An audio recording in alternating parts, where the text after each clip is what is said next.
یہ China radio international کی Urdu service ہے۔ بیجنگ اسٹوڈیو سے اب تک کی اہم خبروں کے ساتھ میں ہوں زبیر بشیر۔ سب سے پہلے خاص خبروں کا خلاصہ۔ شیان میں صدر شی جن پنگ کی وسطی ایشیائی ریاستوں کے صدور سے ملاقات۔ دنیا بھر کے افراد کی جانب سے بہتر ماحولیاتی نظام قائم کرنے میں چین کی غیر معمولی کامیابیوں کی تعریف۔ اور G7 صرف چند ممالک کے مفادات کی نمائندگی کرتا ہے، جاپانی اسکالرز۔ آئیے اب خبریں سنتے ہیں تفصیل کے ساتھ۔ 18 مئی کی سپہر صدر شی جن پنگ نے شیان میں ازبک صدر شوکت میرونووچ مرزیوف سے بات چیت کی، جو چین وسطی ایشیا سربراہ اجلاس میں شرکت اور سرکاری دورے پر چین آئے ہیں۔ شی جن پنگ نے کہا کہ کچھ عرصہ قبل ازبکستان نے کامیابی کے ساتھ ایک ریفرینڈم کا انعقاد کیا اور ایک نیا آئین منظور کیا، جو جناب صدر کے لیے آپ کے ملک کے عوام کے اعلیٰ اعتماد اور دلی حمایت کو مکمل طور پر ظاہر کرتا ہے۔ میں آپ کو مبارکباد پیش کرتا ہوں۔ مجھے یقین ہے کہ آپ کی قیادت میں ازبکستان میں اصلاحات اور کھلے پن کا راستہ وسیع سے وسیع تر ہوگا اور نیو ازبکستان کی تعمیر زیادہ سے زیادہ کامیابیاں حاصل کرے گی۔ گزشتہ سال ستمبر میں ہم نے مشترکہ طور پر چین اور ازبکستان کے ہم نصیب معاشرے کی تعمیر کے عمل کا اعلان کیا تھا، جس سے دو طرفہ تعلقات کے لیے ایک نیا رخ قائم ہوا اور چین ازبکستان کے ساتھ ہمہ جہت تعاون کو گہرا کرنے اور دونوں ملکوں کے ہم نصیب معاشرے کی تعمیر کے لیے کام کرنے کا خواہاں ہے۔ اسی روز صدر شی جن پنگ نے ترکمانستان کے صدر بردی محمودوف سے ملاقات کی۔ شی جن پنگ نے نشاندہی کی کہ اس سال جنوری میں ہم نے مشترکہ طور پر اعلان کیا تھا کہ دونوں ممالک کے درمیان تعلقات کو ایک جامع اسٹریٹجک شراکت داری میں اپ گریڈ کیا گیا اور دونوں ملکوں کے ہم نصیب معاشرے کی تعمیر کے عمل میں دو طرفہ تعلقات کی ترقی کا ایک نیا باب کھولا گیا۔ 31 برس قبل چین اور ترکمانستان کے درمیان سفارتی تعلقات کے قیام کے بعد سے دونوں ممالک نے ہمیشہ باہمی احترام، باہمی فائدے اور دوستی پر مبنی فائدہ مند تعاون کے اصول پر عمل کیا۔ شیان میں صدر شی جن پنگ نے تاجک صدر امام علی رحمان سے بھی ملاقات کی۔ صدر شی نے صدر رحمان کا خیر مقدم کیا اور کہا کہ دونوں فریقین کی کوششوں سے چین اور تاجکستان کے تعلقات دوستانہ پڑوسی سے اسٹریٹجک شراکت داری اور پھر جامع اسٹریٹجک شراکت داری تک پہنچے۔ انہوں نے اس بات پر زور دیا کہ چین اور تاجکستان کے تعلقات کی طویل تاریخ، مضبوط سیاسی بنیاد اور عوام کی جانب سے حمایت ہے۔ نئی صورتحال میں چین تاجکستان کے ساتھ مختلف میدانوں میں تعاون کے معیار کو بلند کرنے، دوستی اور مشترکہ مفادات کی بنیاد پر چین تاجکستان ہم نصیب معاشرے کی تعمیر کو فروغ دینے کے لیے تاجکستان کے ساتھ مل کر کوششیں کرنے کا خواہاں ہے۔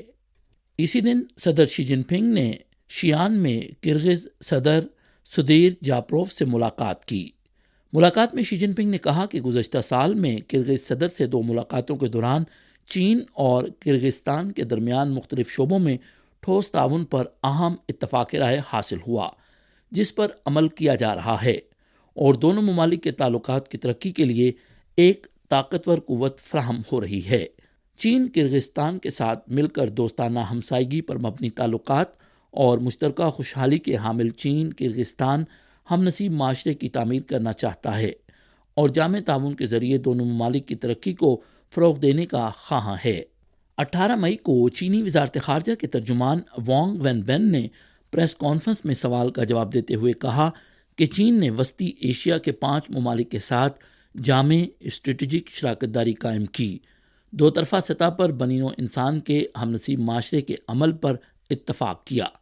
سفارتی تعلقات کے قیام کے بعد سے چین اور وسطی ایشیا کے 5 ممالک دوستانہ تعاون اور مشترکہ مفادات کی راہ پر گامزن رہے اور نئی قسم کے بین الاقوامی تعلقات کا نمونہ تشکیل پایا۔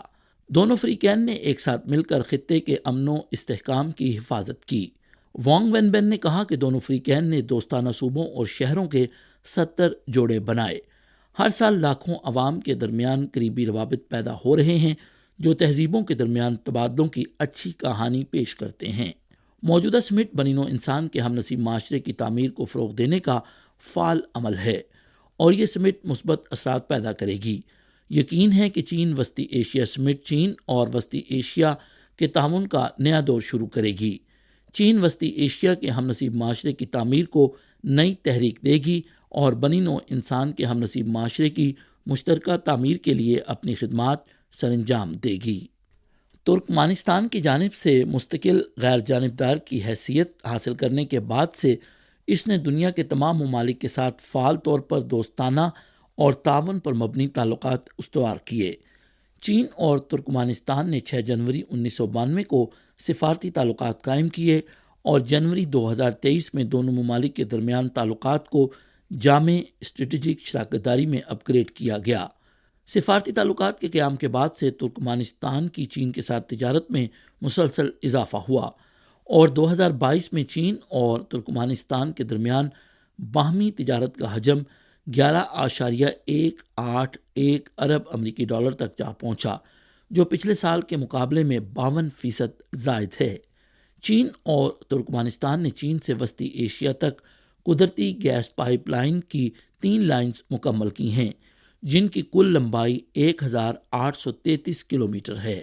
CGTN کی جانب سے دنیا بھر کے انٹرنیٹ صارفین کے لیے جاری کیے گئے ایک سروے کے مطابق 91.6% جواب دہندگان نے ماحولیاتی تحفظ میں چین کی کوششوں کو سراہا اور ماحولیاتی مسائل پر چین کے موقف پر اتفاق کیا۔ چین نے واضح طور پر انسان اور فطرت کے درمیان ہم آہنگ بقائے باہمی کو چینی طرز کی جدیدیت کے بنیادی تقاضوں میں شامل کیا۔ اس کے علاوہ سبز کو نئے ترقیاتی تصور میں اور خوبصورت چین کو ملک کو مضبوط بنانے کے مقصد میں شامل کیا۔ 17 مئی کو اقوام متحدہ کی سلامتی کونسل نے یمن کی صورتحال پر ایک کھلا اجلاس منعقد کیا۔ اس موقع پر اقوام متحدہ میں چین کے نائب مستقل مندوب گونگ شوانگ نے تمام فریقوں پر زور دیا کہ وہ یمن میں سیاسی عمل کے لیے سازگار ماحول پیدا کریں۔ چین نے کہا کہ کچھ عرصے سے متعلقہ فریقوں نے یمن کے مسئلے کے سیاسی حل کے لیے قریبی رابطہ برقرار رکھا اور یمنی عوام کے مصائب کے خاتمے کے لیے مثبت کوششیں کیں۔ تمام متعلقہ فریقوں کو چاہیے کہ وہ جلد از جلد طلب مسائل کے باہمی قابل قبول حل تک پہنچنے کے لیے بات چیت اور مشاورت کو تیز کریں۔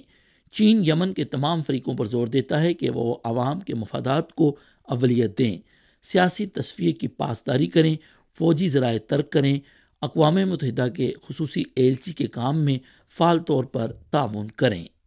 جاپان کے شہر ہیروشیما میں G7 سربراہ اجلاس منعقد ہونے والا ہے۔ متعدد جاپانی اسکالرز نے چائنا میڈیا گروپ کو دیے گئے ایک انٹرویو میں کہا کہ G7 صرف چند ترقی یافتہ ممالک کے ایک چھوٹے سے گروپ کے مفادات کی نمائندگی کرتا ہے اور بین الاقوامی معاملات میں مداخلت کی کوششوں سے عالمی تناؤ میں مزید اضافہ ہوگا۔ یونیورسٹی آف اوکیناوا کے اسپیشل فیلو تومو کی ایزومیکا کا کہنا تھا کہ ماضی میں عالمی رجحانات اور بین الاقوامی احکامات بنیادی طور پر ترقی یافتہ ممالک کے زیر تسلط تھے یا وضع کیے جاتے تھے، لیکن اب ایسا دور نہیں اور G7 کے لیے پوری دنیا کے معاملات کا فیصلہ کرنا ناممکن ہے۔ کچھ جاپانی ماہرین نے موجودہ یوکرین بحران میں G7 اور نیٹو کی جانب سے مسلسل منفی رویے پر تنقید کی اور کہا کہ G7 بین الاقوامی امور میں ترقی یافتہ ممالک کی ایک چھوٹی تعداد کے نقطہ نظر سے معاملات کو دیکھتا ہے، جو عالمی استحکام اور ترقی کے لیے بالکل سازگار نہیں۔ 17 تاریخ کو جرمن وزیر خارجہ بیئر بوک نے سعودی عرب کا دورہ کرنے کے بعد قطر کا دورہ کیا۔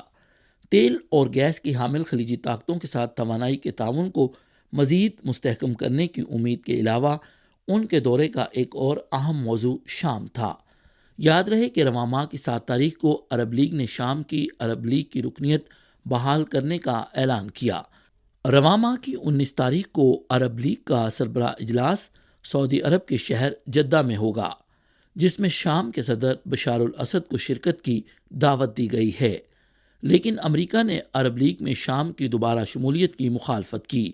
بیئر بوک نے دورے سے قبل کہا تھا کہ خلیجی ممالک کو شام کے ساتھ تعلقات معمول پر لانے کے لیے مزید پیشگی شرائط طے کرنی چاہیے، تاہم نہ تو سعودی عرب اور نہ ہی قطر نے واضح طور پر اس کا کوئی جواب دیا۔ یہ تھیں چائنا ریڈیو انٹرنیشنل کی اردو سروس سے اب تک کی اہم خبریں۔